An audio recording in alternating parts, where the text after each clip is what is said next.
ಇವತ್ತು BHEL ಏನಿದೆ ಇದು ನಮ್ಮ ಭಾರತ ದೇಶದ ಕೈಗಾರಿಕಾ ಕ್ಷೇತ್ರದ ಒಂದು ವಜ್ರ ಅಥವಾ ಒಂದು ಜುವೆಲ್ ಅಂತಲೇ ಹೇಳಬೇಕಾಗುತ್ತೆ. ಯಾಕೆಂದರೆ ಭಾರತ ದೇಶ ಇವತ್ತು ನಮ್ಮ ಇಂಧನ ಸೆಕ್ಟರ್, ರಿನ್ಯೂವಬಲ್ ಎನರ್ಜಿ ಸೆಕ್ಟರಲ್ಲಿ ಇವತ್ತು ವಿಶ್ವದಲ್ಲಿ 4ನೇ ಸ್ಥಾನ ಇದೆ. ಅದು ಸೋಲಾರ್ ಎನರ್ಜಿ ಆಗ್ಬೋದು, ಅಥವಾ ವಿಂಡ್ ಪವರ್ ಆಗ್ಬೋದು, ಅಥವಾ ನ್ಯೂಕ್ಲಿಯರ್ ಆಗ್ಬೋದು. ಇದಕ್ಕೆ BHEL ಕೊಡುಗೆ ಕೂಡ ಬಹಳ ಅಪಾರ. ಯಾಕೆಂದರೆ ನಮ್ಮ ಭಾರತ ದೇಶದಲ್ಲಿ ಕಳೆದ ವರ್ಷದ ಬಜೆಟ್ನಲ್ಲಿ ಸೋಲಾರ್ ಎನರ್ಜಿಯನ್ನು ನಾವು ಹೆಚ್ಚು ಉತ್ಪಾದನೆ ಮಾಡಬೇಕು ಅನ್ನೋ ದೃಷ್ಟಿಯಲ್ಲಿ ಸುಮಾರು 20,000 ಕೋಟಿಯನ್ನು ತೆರೆದಿಡಲಾಗಿದೆ. ಹಾಗಾಗಿ ಇದಕ್ಕೆ ಬೇಕಾದಂಥ ಎಲ್ಲ ಉಪಕರಣಗಳನ್ನು ಕೂಡ ಇವತ್ತು ನಮ್ಮ BHEL ಕಂಪ್ನಿನಲ್ಲಿ ಆಗ್ತಾ ಇರೋದು ಬಹಳ ಸಂತೋಷದ. ಇವತ್ತು ಯಾಕಾಗಿದೆ ಅಂದರೆ ಆತ್ಮನಿರ್ಭರ ಅಂದರೆ ನಾವು ಸ್ವಾವಲಂಬಿಗಳಾಗಬೇಕು, ಎನರ್ಜಿ ಸೆಕ್ಟ್ರಲ್ಲಿ ನಾವು ಸ್ವಾವಲಂಬಿಗಳಾಗಬೇಕು, ಅಥವಾ ಫುಡ್ ಸೆಕ್ಟ್ರಲ್ಲಿ ನಾವು ಸ್ವಾವಲಂಬಿಗಳಾಗಬೇಕು, ಅಥವಾ ನಾವು ಅಡಿಗೆ ಅನಿಲ ಆಗ್ಬೋದು, ಅಥವಾ ಅಡಿಗೆ ಎಣ್ಣೆಗಳು ಆಗ್ಬೋದು, ಅದರಲ್ಲಿ ಆಗಬೇಕು.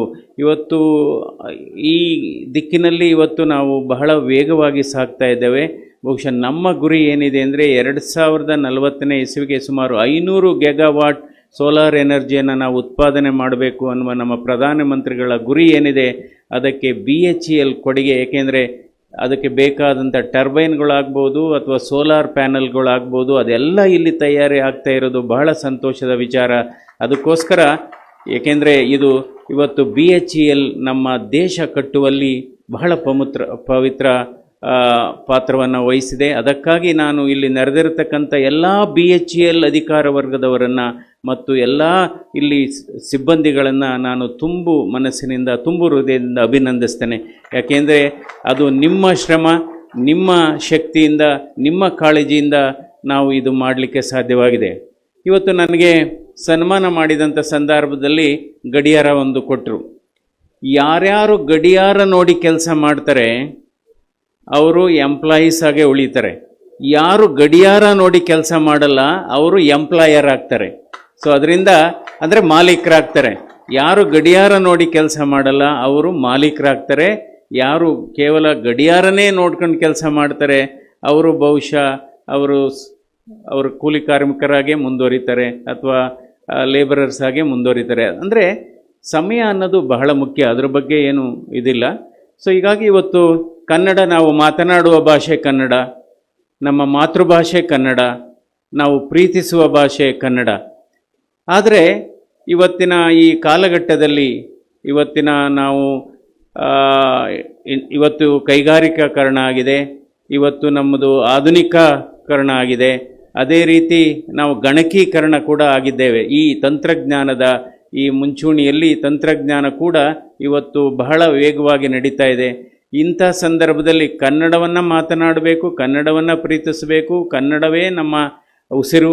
ಅದರ ಜೊತೆಗೆ ಬದುಕುವ ಭಾಷೆ ಎಲ್ಲೋ ಒಂದು ಕಡೆ ಇಂಗ್ಲೀಷ್ ಕೂಡ ಆಗಿದೆ, ಬದುಕುವ ಭಾಷೆ ಇಂಗ್ಲೀಷ್ ಕೂಡ ಆಗಿದೆ. ಅದರಿಂದ ಕನ್ನಡವನ್ನು ಕಲಿಬೇಕು. ಆದರೆ ಬೇರೆ ಭಾಷೆಗಳ ಬಗ್ಗೆ ಕೂಡ ನಾವು ಒಲವನ್ನು ತೋರಿಸಬೇಕು. ಅದು ಬಹಳ ಮುಖ್ಯವಾದದ್ದು. ಕನ್ನಡಕವಾಗಿರಬಾರ್ದು, ಕನ್ನಡ ನಮ್ಮ ಕಣ್ಣಾಗಿರಬೇಕು ಅಂತ ನಾನು ಈ ಸಂದರ್ಭದಲ್ಲಿ ಹೇಳ್ತೇನೆ. ಯಾಕೆಂದರೆ ಕನ್ನಡಕ ಬೇಕಾದಾಗ ಮಾತ್ರ ಉಪಯೋಗಿಸ್ತೀವಿ ನಾವು, ಆದರೆ ಕಣ್ಣು ಯಾವಾಗಲೂ ಬೇಕಾಗುತ್ತೆ, ಕಣ್ಣು ದೃಷ್ಟಿ ಯಾವಾಗಲೂ ಬೇಕಾಗುತ್ತೆ. ಅದರಿಂದ ಅಂದರೆ ನಮ್ಮ ಮಕ್ಕಳಾಗ್ಬೋದು, ಮೊಮ್ಮಕ್ಕಳಾಗ್ಬೋದು, ಈ ಬದಲಾದ ಜೀವನ ಶೈಲಿ ಮತ್ತು ಬದಲಾದ ಈ ತಂತ್ರಜ್ಞಾನ ಆಧುನಿಕ ಪ್ರಪಂಚದ ವ್ಯವಸ್ಥೆಯಲ್ಲಿ ಮಕ್ಕಳಾಗ್ಬೋದು, ಮೊಮ್ಮಕ್ಕಳಾಗ್ಬೋದು ಇಂಗ್ಲೀಷ್ ಶಾಲೆಗಳಲ್ಲೇ ಓದ್ತಾ ಇದ್ದಾರೆ. ನಿಜ, ಇಂಗ್ಲೀಷ್ ಶಾಲೆಯಲ್ಲಿ ಓದಿದರೂ ಕೂಡ ಅವರು ಒಂದು ಪಠ್ಯ ಕನ್ನಡ ಕೂಡ ಇದ್ದೇ ಇರುತ್ತೆ. ಹೀಗಾಗಿ ನಾವು ಕನ್ನಡವನ್ನು ಬೆಳೆಸಬೇಕಾದ್ರೆ, ನಾವು ಕನ್ನಡವನ್ನು ಪ್ರೋತ್ಸಾಹಿಸಬೇಕಾದ್ರೆ, ನಾವು ಮನೆಯಲ್ಲಿ ನಮ್ಮ ಮನೆಗಳಲ್ಲಿ ನಮ್ಮ ಮಕ್ಕಳನ್ನು, ನಮ್ಮ ಮೊಮ್ಮಕ್ಕಳನ್ನು ಕನ್ನಡದಲ್ಲಿ ಪ್ರತಿದಿನ ಮಾತಾಡಿಸ್ಬೇಕು. ಅದು ಬಹಳ ಮುಖ್ಯ. ಯಾಕೆಂದರೆ ಮನೆಯಲ್ಲಿ ನಾವು ಕನ್ನಡ ಮಾತಾಡ್ತಾ ಇದ್ದರೆ ಅದು ಕನ್ನಡ ತಾನಾಗೇ ಬೆಳೆಯುತ್ತೆ. ಅಂದರೆ ಕನ್ನಡವನ್ನು ವಾರದಲ್ಲಿ 3 ದಿವಸನಾದರೂ ನಾವು ಮಾತಾಡಬೇಕು. ಯಾವುದು ಇದು 3 ದಿವಸ? ಇವತ್ತು, ನೆನ್ನೆ, ನಾಳೆ. ಇವತ್ತು, ನೆನ್ನೆ, ನಾಳೆ 3 ದಿವಸ ನಾವು ಮಾತಾಡಬೇಕು. ಸೊ ಹೀಗಾಗಿ ಇವತ್ತು ಇಷ್ಟು ಜನ ನೀವೆಲ್ಲ ಸೇರಿದ್ದೀರಾ. ಬಹುಶಃ BHEL ಸಹೋದ್ಯೋಗಿಗಳು, BHEL ವರ್ಕರ್ಸು ಪುಣ್ಯವಂತರು ಅಂತ ನಾನು ಹೇಳಬೇಕಾಗತ್ತೆ. ಯಾಕೆ ಪುಣ್ಯವಂತರು ಹೇಳಬೇಕಾಗತ್ತೆ ಅಂದರೆ 11ವರೆಗೆ ಊಟ ಮಾಡ್ತೀರಾ, ಅದಕ್ಕೆ ನೀವು ಪುಣ್ಯವಂತರು ಅಂತ ಹೇಳಬೇಕಾಗತ್ತೆ. ಯಾಕೆಂದರೆ ನಾವೆಲ್ಲ ಊಟ ಮಾಡೋದು 2:15 ಅಥವಾ 2:45 ಈ ರೀತಿ. ಇವತ್ತು ನಾನು ಬಂದಂಥ ಸಂದರ್ಭದಲ್ಲಿ ಇಲ್ಲ ಸರ್ ಊಟ ರೆಡಿಯಾಗಿದೆ ಅಂದರು. ನಾನು ಸರಿಯಾಗಿ ಕೇಳಿಸ್ಕೊತಾ ಇದ್ದೇನೋ ಇಲ್ವೋ ಅಂದ್ಬಿಟ್ಟು ತಿರ್ಗಾ ಕೇಳಿದೆ. ಇಲ್ಲ 11ವರೆಗೆ ಶುರು ಆಗುತ್ತೆ, ಅದರಿಂದ ನಿಮ್ಮ ಆರೋಗ್ಯ ಚೆನ್ನಾಗಿದೆ ಅಂತ ನಾನು ಭಾವಿಸ್ತೇನೆ. ಅಂದರೆ ಬಹಳ ಮುಖ್ಯವಾದದ್ದು ಇವತ್ತು ಈ BHEL ಕೊಡುಗೆ ಬಗ್ಗೆ ನಾನು ಈಗಾಗಲೇ ಹೇಳಿದ್ದೇನೆ. ಇವತ್ತು ನಮ್ಮ ಬೆಂಗಳೂರಲ್ಲೇ ಹಲವಾರು ಇವತ್ತು ನಮ್ಮ ರತ್ನಗಳಿದೆ, ಕೈಗಾರಿಕಾ ರತ್ನಗಳಿದೆ, ಅದರಲ್ಲಿ ಇದು ಕೂಡ ಒಂದು. ಇದರ ಬಗ್ಗೆ ಬಹಳ ಹೆಮ್ಮೆ ಇದೆ. ಅಂದರೆ ದಿನ ದಿನಕ್ಕೆ ಇದು ಉತ್ತಮವಾದಂಥ ಒಂದು ಬೆಳವಣಿಗೆಯನ್ನು ಕೂಡ ಕಾಣ್ತಾ ಇದೆ. ಇವತ್ತು ಶ್ಯಾಂಬಾಬು ಅವರು ಹೇಳ್ತಾ ಇದ್ರು, ಸುಮಾರು ಕಳೆದ ವರ್ಷ 19,000 ಕೋಟಿ ಅಷ್ಟು ಹೆಚ್ಚು ಲಾಭವನ್ನು ಗಳಿಸಿದೆ ಅಂತ. ಅದಕ್ಕೋಸ್ಕರ ತಮ್ಮೆಲ್ಲರನ್ನೂ ಕೂಡ ಅಭಿನಂದಿಸಬೇಕು, ಮತ್ತೊಂದು ಬಾರಿ ಅಭಿನಂದಿಸಬೇಕಾಗತ್ತೆ. ಅಂದರೆ ಇವತ್ತು ಬಹಳ ಮುಖ್ಯವಾದದ್ದು, ಇವತ್ತು ನಾವೆಲ್ಲ ಯಂತ್ರಗಳ ರೀತಿ ಕೆಲಸ ಮಾಡ್ತಾ ಇದ್ದೇವೆ. ಅದರಲ್ಲೂ ಕೂಡ ದೊಡ್ಡ ದೊಡ್ಡ ನಗರಗಳಲ್ಲಿ ಇವತ್ತು ವಾಸ ಮಾಡೋದೇ ಒಂದು ಆರೋಗ್ಯಕ್ಕೆ ಹಾನಿಕರ ಆಗಿದೆ. ಅದೇ ನೋಡಿ, ಚಿಕ್ಕ ನಗರಗಳಲ್ಲಿ, ಚಿಕ್ಕ ಪಟ್ಟಣಗಳಲ್ಲಿ ಅಥವಾ ಹಳ್ಳಿಗಳಲ್ಲಿ ವಾಸ ಮಾಡೋರಿಗೆ ಗಾಳಿ ಚೆನ್ನಾಗಿರುತ್ತೆ, ಆಹಾರ ಚೆನ್ನಾಗಿರುತ್ತೆ, ಸೊ ಅದರಿಂದ ಅವ್ರ ಆರೋಗ್ಯನೂ ಚೆನ್ನಾಗಿರುತ್ತೆ. ಇವತ್ತು ದೊಡ್ಡ ದೊಡ್ಡ ನಗರಗಳಲ್ಲಿ ಇವತ್ತು ವಾಸ ಮಾಡುವಂಥದ್ದು ಎಲ್ಲೋ ಒಂದು ಕಡೆ ಆರೋಗ್ಯಕ್ಕೆ ಹಾನಿಕರ. ಅಂದರೆ ಇಂಥ ಕಾರ್ಯಕ್ರಮಗಳನ್ನು ಮಾಡುವಾಗ ಜೊತೆ ಕೂತ್ಕೊಂಡು ಮಾತಾಡ್ತವೆ.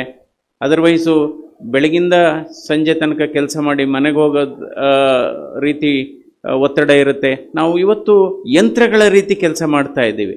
ಈ ಯಂತ್ರಗಳ ರೀತಿ ಕೆಲಸ ಮಾಡತಕ್ಕಂಥ ಸಂದರ್ಭದಲ್ಲಿ ಮನಸ್ಸಿನ ಮೇಲೆ ಬಹಳ ಒತ್ತಡ ಇದೆ.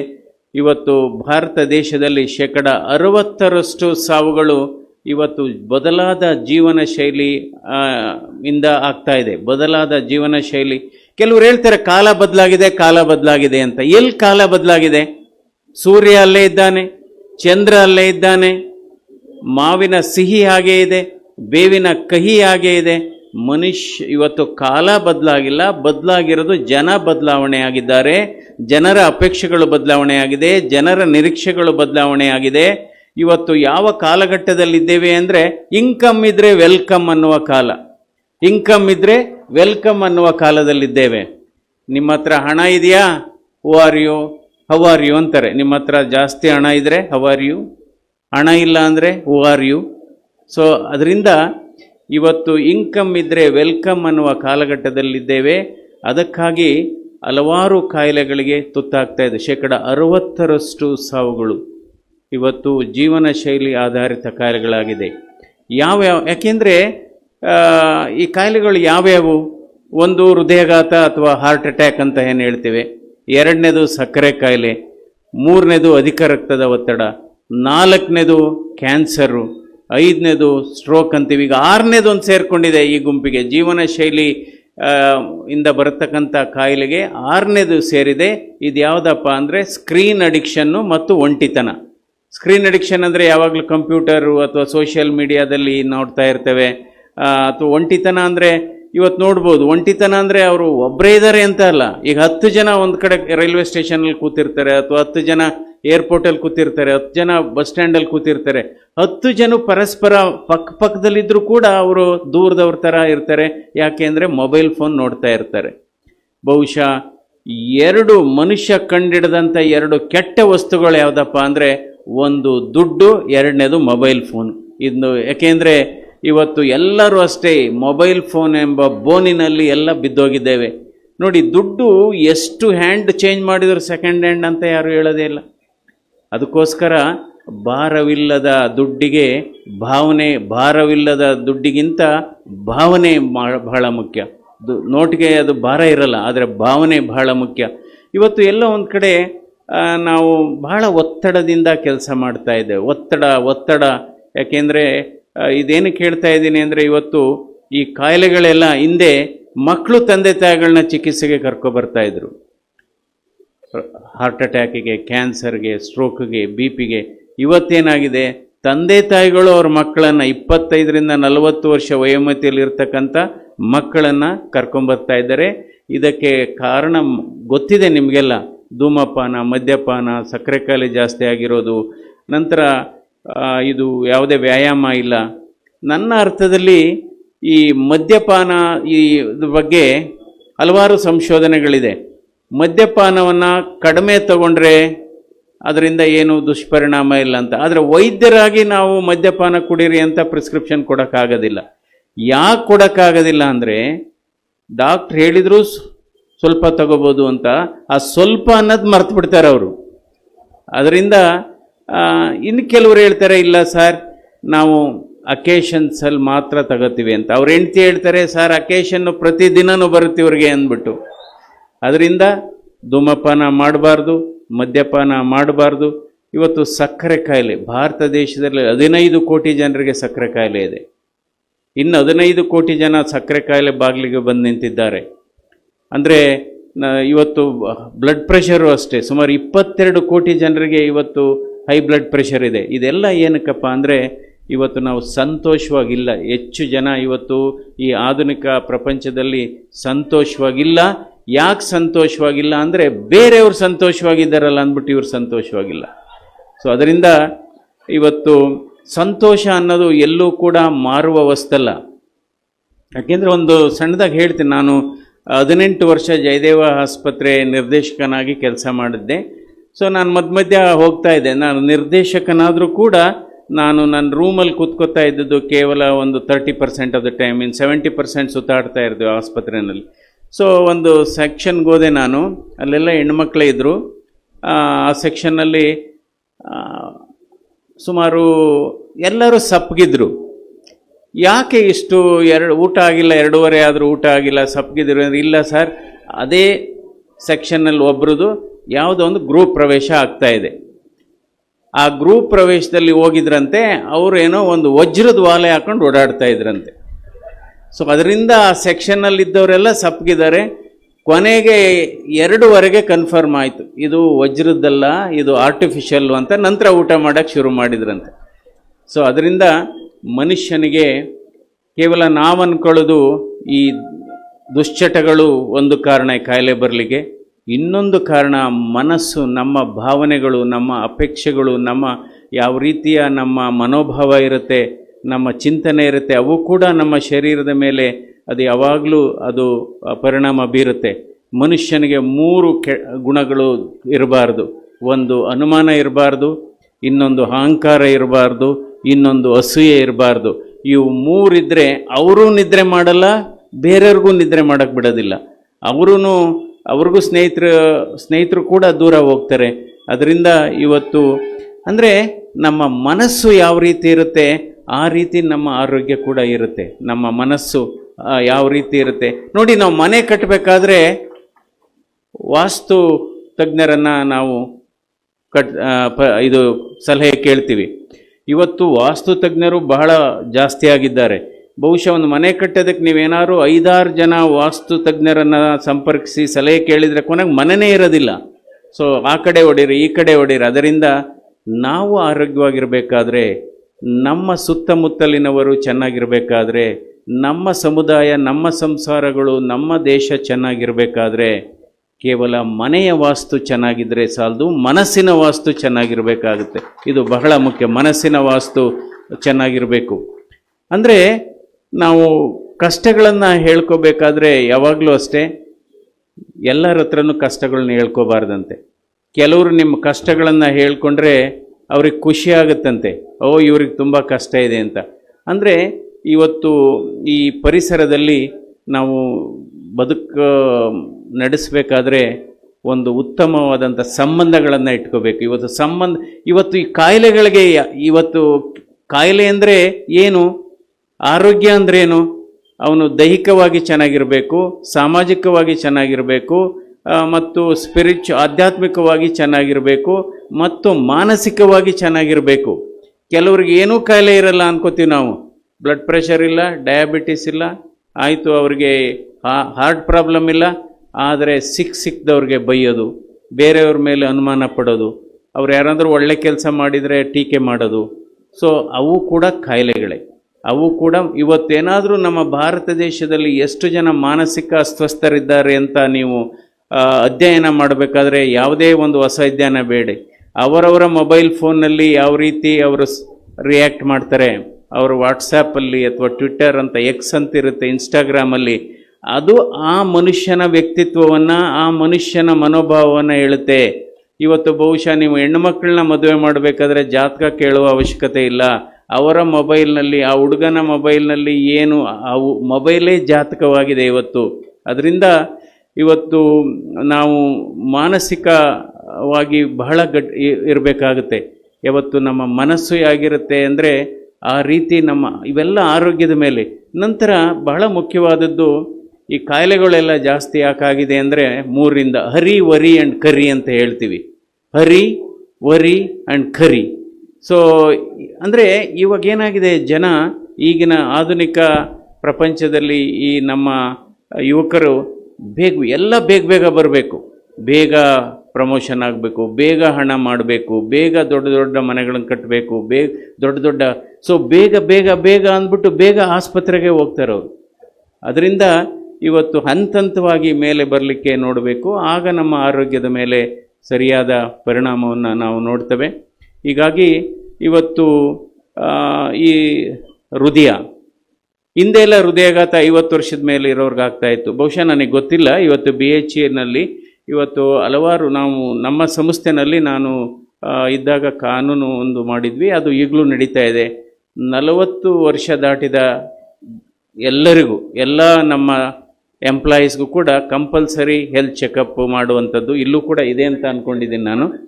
ಯಾಕೆಂದರೆ ಮೊದಲು ಇರಲಿಲ್ಲ. ಅದನ್ನು ಯಾವ ರೀತಿ ನಾವು ಸಿಸ್ಟಮ್ನ ನಾವು ಜಾರಿಗೆ ತಂದ್ವಿ ಅಂದರೆ, ಪ್ರತಿ ವರ್ಷ ಜನವರಿ ಅಥವಾ ಫೆಬ್ರವರಿ ತಿಂಗಳಲ್ಲಿ ಅವ್ರದ್ದು ಹೆಲ್ತ್ ಚೆಕಪ್ ಮಾಡಿ ರಿಪೋರ್ಟ್ ಕೊಡಬೇಕು ನಮಗೆ. ಅಲ್ಲದೆ ಇದ್ದರೆ ಅವ್ರು ಇಂಕ್ರಿಮೆಂಟ್ ಕೊಡ್ತಾ ಇರಲ್ಲ ನಾನು. ಸೊ ಅದರಿಂದ ಆ ರೀತಿಯ ನಾವು ಮೇಲ್ನೋಟಕ್ಕೆ ಚೆನ್ನಾಗಿದ್ದೀವಿ ಅಂದ್ಕೊಂಡ್ರೂ ಕೂಡ ಇವತ್ತು ಕಾಯಿಲೆ ಪ್ರಮಾಣ ಜಾಸ್ತಿ ಇದೆ. ಅದರಿಂದ ಒತ್ತಡ ಅನ್ನೋದು ಕೂಡ ಒಂದು ಹೊಸ ಧೂಮಪಾನ. ಕೆಲವರು ಹೇಳ್ತಾರೆ, ನಮ್ಮ ಹತ್ರ ಗಲಾಟೆ ಮಾಡ್ತಾರೆ ಬಂದು, ನನಗೆ ಸಕ್ಕರೆ ಕಾಯಿಲೆ ಇಲ್ಲ, ನಾನು ಡ್ರಿಂಕ್ಸ್ ಮಾಡಲ್ಲ, ನಾನು ನಾನ್ ವೆಜ್ ತಿನ್ನಲ್ಲ ಅಂದ್ಬಿಟ್ಟು 10 ನಿಮಿಷ ಆರ್ಗ್ಯೂ ಮಾಡ್ತಾರೆ ನಮ್ಮ ಹತ್ರ, ಯಾಕೆ ಬಂತು ನನಗೆ ಅಂತ. ನಾವು ಹೇಳ್ತೀವಿ, ಕಳೆದ 10 ನಿಮಿಷದಿಂದ ನೀವೇನು ನಮ್ಮ ಜೊತೆ ಆರ್ಗ್ಯೂ ಮಾಡ್ತಿದ್ದೀರಿ ಅದಕ್ಕೆ ಬಂದಿರೋದು ಅಂತ ಹೇಳ್ತೀವಿ. ಸೊ ಅದರಿಂದ ಇವತ್ತು ಈ ಕನ್ನಡ ರಾಜ್ಯೋತ್ಸವ ಸಮಾರಂಭದಲ್ಲಿ ಇದೊಂದು ಸಣ್ಣ ಆರೋಗ್ಯಕ್ಕೆ ಸಂಬಂಧಪಟ್ಟ ವಿಚಾರವನ್ನು ನಾನು ಹಂಚಿಕೊಳ್ತಾ ಇದ್ದೇನೆ. ಅದೇ ರೀತಿ ನಾವು ಯಾವಾಗಲೂ ಅಷ್ಟೇ ವ್ಯಾಯಾಮ ಅನ್ನೋದು ಬಹಳ ಮುಖ್ಯವಾದದ್ದು. ವ್ಯಾಯಾಮ, ನಮ್ಮ ಆರೋಗ್ಯ ಚೆನ್ನಾಗಿರಬೇಕಾದ್ರೆ BMW ಫಾಲೋ ಮಾಡಬೇಕು ನೀವು. ಏನು BMW ಅಂದರೆ ಕಾರಲ್ಲ.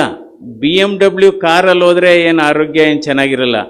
BMW ಏನಪ್ಪ ಅಂದರೆ, B ಅಂದರೆ ಬೈಸ್ಕಲ್, M ಅಂದರೆ ಮೆಟ್ರೋ, W ಅಂದರೆ ವಾಕಿಂಗ್. ಅದನ್ನು ನಾವು ಫಾಲೋ ಮಾಡಬೇಕಾಗುತ್ತೆ.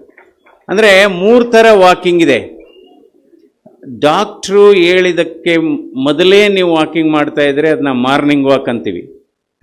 ಡಾಕ್ಟ್ರು ಹೇಳಿದ ಮೇಲೆ ವಾಕಿಂಗ್ ಶುರು ಮಾಡಿದರೆ ವಾರ್ನಿಂಗ್ ವಾಕ್ ಅಂತೀವಿ. ಗಂಡ ಹೆಂಡ್ತಿರು ಜೊತೆಯಲ್ಲಿ ವಾಕಿಂಗ್ ಮಾಡಿದರೆ ಡಾರ್ಲಿಂಗ್ ವಾಕ್ ಅಂತ ಹೇಳ್ತೀವಿ. ಮಾರ್ನಿಂಗ್ ವಾಕಾರು ಮಾಡಿ ಅಥವಾ ವಾರ್ನಿಂಗ್ ವಾಕಾರು ಮಾಡಿ, ಡಾರ್ಲಿಂಗ್ ವಾಕಾರು ಮಾಡಿ ವಾಕ್ ಮಾಡ್ತಾಯಿರಿ. ಅದಕ್ಕೋಸ್ಕರ ಇವತ್ತಿನ ಒಂದು ಸ್ಲೋಗನ್ ಏನಪ್ಪ ಅಂದರೆ, ಸ್ಟಾಪ್ ಸ್ಮೋಕಿಂಗ್ ಸ್ಟಾರ್ಟ್ ವಾಕಿಂಗ್ ಅಂತ. ಸ್ಟಾಪ್ ಸ್ಮೋಕಿಂಗ್ ಸ್ಟಾರ್ಟ್ ವಾಕಿಂಗ್ ಅಂತ. ಸೊ ಹೀಗಾಗಿ ಅಂದರೆ ನಾವು ನಮ್ಮ ಕೆಲಸವನ್ನು ನಾವು ಪ್ರೀತಿಸಬೇಕು. ನಾವು ಕೆಲಸವನ್ನು ಪ್ರೀತಿಸಿದರೆ ಹೆಚ್ಚು ಕೆಲಸ ಮಾಡಿದರೂ ನಮ್ಗೆ ಆಯಾಸ ಆಗೋದಿಲ್ಲ. ಆದರೆ ಕೆಲಸವನ್ನು ನಾವು ಯಾವುದೇ ಸಣ್ಣ ಕೆಲಸ ಆಗ್ಬೋದು. ನೀವು ಅಂದ್ಕೊಂಡಿರ್ಬೋದು ದೊಡ್ಡವರಿಂದನೇ ಮಾತ್ರ ನಾವು ದೇಶ ಕಟ್ಟಲಿಕ್ಕೆ ಸಾಧ್ಯ ಅಂತ. ಇಲ್ಲ, ಇವತ್ತು ಒಬ್ಬ ಕಾರ್ಪೆಂಟರ್ ಆಗ್ಬೋದು, ಅವನು ಕೂಡ ದೇಶ ಕಟ್ಟುವಲ್ಲಿ ಅವನ ಪಾತ್ರ ಮುಖ್ಯ. ಇವತ್ತು ಒಬ್ಬ ನಿಮಗೆ ಮೇಸನರಿ ವರ್ಕ್ ಮಾಡ್ಬೋದು. ಪ್ರತಿಯೊಬ್ಬ ಭಾರತೀಯನೂ ಕೂಡ ಅವನವನ ಕೆಲಸವನ್ನು ಪ್ರಾಮಾಣಿಕವಾಗಿ ಮಾಡಿದರೆ, ಅವನವನ ಕೆಲಸವನ್ನು ಪ್ರೀತಿಯಿಂದ ಮಾಡಿದರೆ, ಆ ಕೆಲಸವನ್ನು ಆಲಿಂಗನ ಮಾಡಿದರೆ ಬಹುಶಃ ಅವನಿಗೂ ಖುಷಿ ಆಗುತ್ತೆ. ಈ ಕೆಲವರೆಲ್ಲ ನಾನು ನೋಡಿದ್ದೇನೆ, 30 ವರ್ಷಕ್ಕೆ ಬೆನ್ನೋವು ಅಥವಾ 30 ವರ್ಷಕ್ಕೆ ಕತ್ತು ನೋವು ಅಂತ ಬರ್ತಾರೆ. ಅದರ ಅರ್ಥ ಅವರು ಸರಿಯಾಗಿ ಕೆಲಸ ಮಾಡ್ತಾ ಇಲ್ಲ ಅಂತ ಅರ್ಥ. ಯಾರ್ಯಾರಿಗೆ 30 ವರ್ಷಕ್ಕೆ ಬೆನ್ನೋವು ಅದು ಬಂದರೆ ನೋಡಿ, ಎಷ್ಟೋ ಜನ ನೀವು ಮನೆಗಳಲ್ಲಿ ದೊಡ್ಡ ದೊಡ್ಡ ಮನೆಗಳಲ್ಲಿ ಮಾಲೀಕರ ಆರೋಗ್ಯ ಚೆನ್ನಾಗಿಲ್ಲ, ಆದರೆ ಅಲ್ಲಿ ಕೆಲಸ ಮಾಡೋ ಲೇಬರರ್ಸ್ ಆರೋಗ್ಯ ಚೆನ್ನಾಗಿರುತ್ತೆ. ಅದರಿಂದ ಹೃದಯ ಕೂಡ ಅದೇ ಹೇಳುತ್ತೆ. ನನ್ನ ಅರ್ಥದಲ್ಲಿ ಹೃದಯ ಯಾವ ರೀತಿ ಹೇಳುತ್ತೆ ಅಂದರೆ, ನೀನು ನನಗಾಗಿ 1 ತಾಸು ಚಲಿಸು, ನಾನು ನಿನಗಾಗಿ ನಿರಂತರವಾಗಿ ಮಿಡಿಯುತ್ತೇನೆ ಇಂತಿ ಹೃದಯ ಅಂತ. ಅದರಿಂದ ನಾವು ಚೆನ್ನಾಗಿ ನಡಿಬೇಕು, ಈ ದುಶ್ಚಟಗಳಿಂದ ದೂರ ಆಗಬೇಕು. ಅದಕ್ಕಿಂತ ಹೆಚ್ಚಾಗಿ ನಮ್ಮ ಮನಸ್ಸು ಶುದ್ಧೀಕರಣ ಆಗಬೇಕು. ಮನಸ್ಸು ಸರಿಯಾಗದೇ ಇದ್ದರೆ ನೀವು ಎಷ್ಟೋ ಜನ ನೋಡಿ, ಇವಾಗ ದುಡ್ಡು ಕೊಟ್ಟು ಈ ಜಿಮ್ಗೆಲ್ಲ ಹೋಗ್ತಾರೆ, ಅದರ ಮೇಲೆ ನಡೀತಾರೆ, ಟ್ರೆಡ್ಮಿಲ್ ಮೇಲೆ ನಡೀತಾ ಇರ್ತಾರೆ. ಆವಾಗ ಯೋಚನೆ ಮಾಡ್ತಾ ಇರ್ತಾರೆ, ನನ್ನ ಪ್ರಮೋಷನ್ ಏನಾಯಿತು, ನನ್ನ ಪ್ರಾಜೆಕ್ಟ್ ಏನಾಯಿತು, ಏನು ಪ್ರಯೋಜನ ಆಗಲ್ಲ. ಸೊ ಅದರಿಂದ ನಾವು ಬೇರೆಯವರನ್ನು ಯಾವಾಗಲೂ ಅಷ್ಟೇ ನೋಡಿ, ಕೋಪ ಮಾಡ್ಕೋಬಾರ್ದು. ನೀವು ಚೆಕ್ ಮಾಡಿ ಬೇಕಾದರೆ, ಕೋಪ ಮಾಡ್ಕೊಳ್ಳೋದು ಮೊದಲು ಬ್ಲಡ್ ಪ್ರೆಷರ್ 120/80 ಇರುತ್ತೆ. 5 ನಿಮಿಷ ಯಾರ ಹತ್ರನಾರು ಕೋಪ ಮಾಡ್ಕೊಂಡು ಜಗಳಾಡಿ ಅದು 200/120 ಆಗುತ್ತೆ. ನಿಮ್ಮ ಹೃದಯದ ಬಡ್ತ ನಿಮಗೆ ಕೇಳುತ್ತೆ.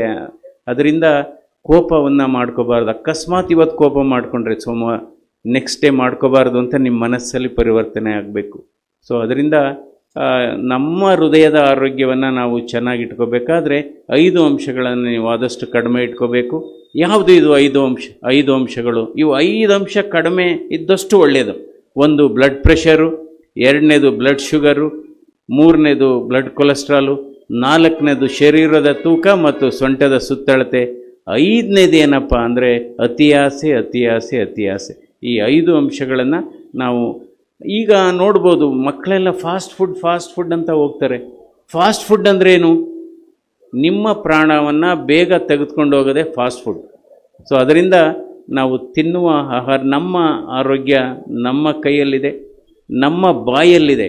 ನೋಡಿ, ಶರೀರದಲ್ಲಿ ಮೂಳೆ ಸವಿಯುತ್ತೆ, ಮೆದುಳು ಸವಿಯುತ್ತೆ, ಹೃದಯ ಸವಿಯುತ್ತೆ, ಕಿಡ್ನಿ ಸವಿಯುತ್ತೆ, ನಾಲಿಗೆ ಸವಿಯೋದು ನೋಡಿದ್ದೀರಾ?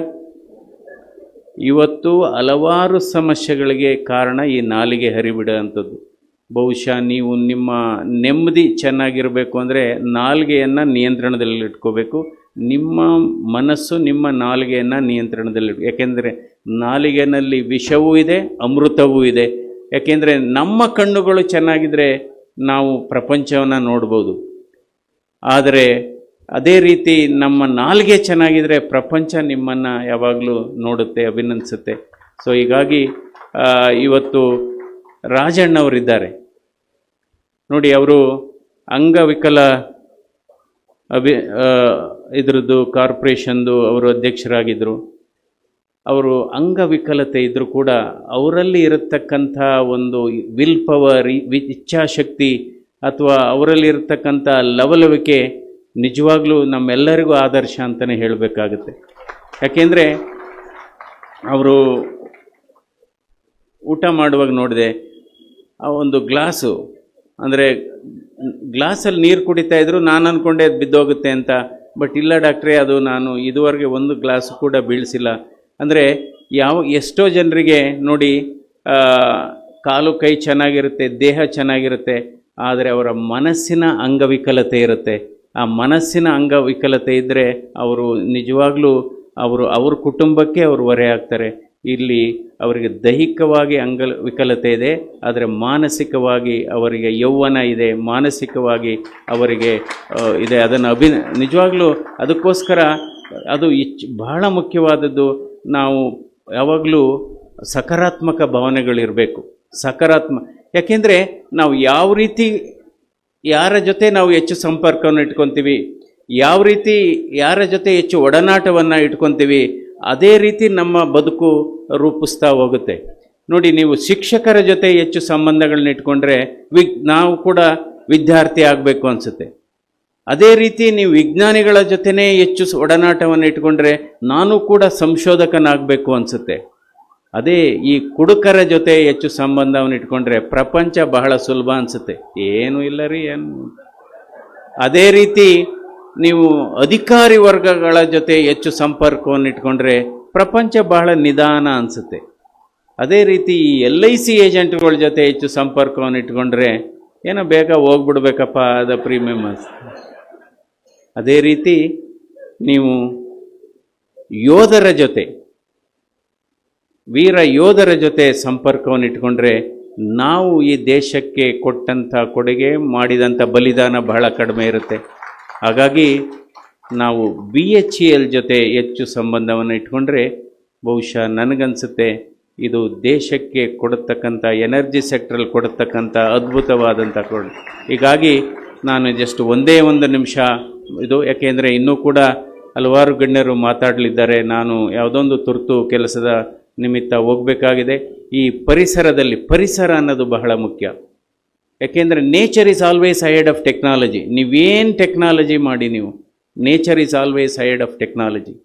ಇವತ್ತು ಪರಿಸರಕ್ಕೆ ಮನುಷ್ಯ ಬೇಕಾಗಿಲ್ಲ, ಮನುಷ್ಯನಿಗೆ ಪರಿಸರ ಬೇಕು, ಮನುಷ್ಯನಿಗೆ ಪರಿಸರ ಬೇಕು. ಈ ಪರಿಸರದಲ್ಲಿ ಸುಮಾರು 12 ಜನ ವೈದ್ಯರುಗಳಿದ್ದಾರೆ. ಅದು ಔಷಧ ಅಲ್ಲದ ಔಷಧಿ ಅಂತ ಹೇಳ್ಬೋದು, ಅಥವಾ ಪರಿಸರದ ವೈದ್ಯರುಗಳಿದ್ದಾರೆ. ಯಾವ್ಯಾವುದು ಪರಿಸರದ ವೈದ್ಯರುಗಳು? ಮೊದಲನೇದಾಗಿ ಇದು ಸನ್ಲೈಟ್, ಸನ್ಲೈಟ್ ಬಿದ್ದರೆ ಅದು ಆರೋಗ್ಯಕ್ಕೆ ಒಂದು ಸನ್ಲೈಟು. ಎರಡನೇದು ವ್ಯಾಯಾಮ. ಮೂರನೇದು ವಿಶ್ರಾಂತಿ ಮಧ್ಯ. ನಾಲ್ಕನೇದು ಚೆನ್ನಾಗಿ ನಿದ್ರೆ ಮಾಡುವಂಥದ್ದು. ಐದನೇದು ಉಪವಾಸ. ಆರನೇದು ನಗು ಅನ್ನೋದು ಬಹಳ ಮುಖ್ಯ, ಆರನೇದು. ಏಳನೇದು ಕೃತಜ್ಞತೆ. ಯಾರಾದರೂ ಸಹಾಯ ಮಾಡಿದರೆ, ಸಣ್ಣದಾಗಿ ಮಾಡಿದಾಗ ಜ್ಞಾಪಕ ಮಾಡ್ಕೋಬೇಕು. ಅಯ್ಯೋ ಅದೇನು ಕೆಲವ್ರು ಹೇಳ್ತಾರೆ ನಾವು ಸಹಾಯ ಮಾಡಿದ್ವಿ, ಇಲ್ಲ ಅದು ಮೊದಲೇ ನಮಗಾಗಿತ್ತು, ಹಾಗೆ ಹೀಗೆ ಅಂತ. ಸೊ 7ನೇದು ಕೃತಜ್ಞತೆ. 8ನೇದು ಬಹಳ ಮುಖ್ಯವಾದದ್ದು ಸ್ನೇಹ ಬಳಗ. ಯಾರ್ಯಾರಿಗೆ ಉತ್ತಮವಾದಂಥ ಸ್ನೇಹ ಬಳಗ ಇರುತ್ತೆ, ಅದು ರಿಟೈರ್ಮೆಂಟ್ ಆದಮೇಲೆ ಸ್ನೇಹ ಬಳಗದ ಅದರದ್ದು ಪಾಸಿಟಿವ್ ಎಫೆಕ್ಟ್ ಭಾಳ ಬೇಕಾಗುತ್ತೆ. ಅದಕ್ಕೋಸ್ಕರ ನನಗೆ ಸಮಯನೇ ಇಲ್ಲ ಸ್ನೇಹಿತರು ನೋಡೋದಕ್ಕೆ ಅಂತ ಮನೋಭಾವನೆ ಇದ್ದರೆ, ನಿಮಗೆ ಸಮಯ ಇದ್ದಾಗ ಯಾರೂ ಇರೋದಿಲ್ಲ ನಿಮ್ಮ ಸ್ನೇಹಿತರು. 8ನೇದು ಅದಕ್ಕೋಸ್ಕರ ಸ್ನೇಹ ಬಳಗ ಯಾರ್ಯಾರಿಗೆ ಚೆನ್ನಾಗಿರುತ್ತೆ ಅವರ ಆಯಸ್ಸು 10ರಿಂದ 12 ವರ್ಷ ಜಾಸ್ತಿ ಆಗುತ್ತೆ, ಅಧ್ಯಯನಗಳಿದೆ. 8ನೇದು. 9ನೇದು ನಾವು ಬೇರೆಯವರ ಜೊತೆ ಮಾತನಾಡೋದು, ಬೇರೊಬ್ಬರ ಬಗ್ಗೆ ಮಾತನಾಡೋದಿರುವುದು. ಬೇರೆಯವರ ಜೊತೆ ಮಾತಾಡಬೇಕು, ಬೇರೊಬ್ಬರ ಬಗ್ಗೆ ಮಾತಾಡಬಾರ್ದು. 9ನೇದು. 10ನೇದು ಮೆಡಿಟೇಷನ್ನು.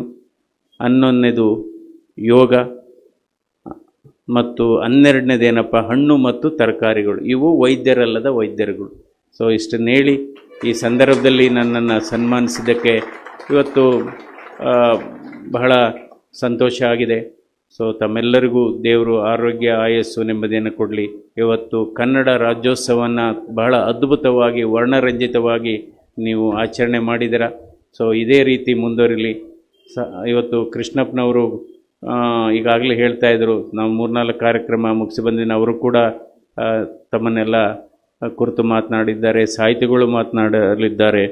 ಸೊ ಯಾಕೆಂದರೆ ನಾವು ಯಾವಾಗಲೂ ಅಷ್ಟೇ, ನಾವು ಏನು ಓದಿದ್ದೀವಿ ಅನ್ನೋದು ಮುಖ್ಯ ಅಲ್ಲ, ನಾವು ಎಷ್ಟು ಪದಕಗಳನ್ನು ಗಳಿಸಿದ್ದೀವಿ ಅನ್ನೋದು ಮುಖ್ಯ ಅಲ್ಲ, ಎಷ್ಟು ಪಾರಿತೋಷಿಕಗಳನ್ನು ಗಳಿಸಿದ್ದೀವಿ ಅನ್ನೋದು ಮುಖ್ಯ ಅಲ್ಲ. ನಮ್ಮ ಓದು ನಮಗೆ ಎಷ್ಟು ಸಂಸ್ಕಾರವನ್ನು ತಂದುಕೊಟ್ಟಿದೆ, ನಮ್ಮ ಓದು ಎಷ್ಟು ಜನರ ಮನೆಯಲ್ಲಿ ನಂದಾದೀಪವನ್ನು ಬೆಳಗಿಸಿದೆ, ಎಷ್ಟು ಜನರ ಮುಖದಲ್ಲಿ ನಗುವನ್ನು ತರಿಸಿದೆ ಅನ್ನೋದು ಮುಖ್ಯ. ಬಹುಶಃ ನಾವು ಏನೂ ಸಾಧನೆ ಮಾಡೋಕ್ಕಾಗದೇ ಇದ್ದರೂ ಕೂಡ ಬೇರೊಬ್ಬರಿಗೆ ತೊಂದರೆ ಕೊಡದೆ ಬದುಕಿದರೆ ಅದು ಕೂಡ ಒಂದು ಒಳ್ಳೆಯ ಸಾಧನೆ ಅಂತಲೇ ಹೇಳಬೇಕಾಗುತ್ತೆ. ಜೈ ಹಿಂದ್, ಜೈ ಕರ್ನಾಟಕ. ನಮಸ್ಕಾರ.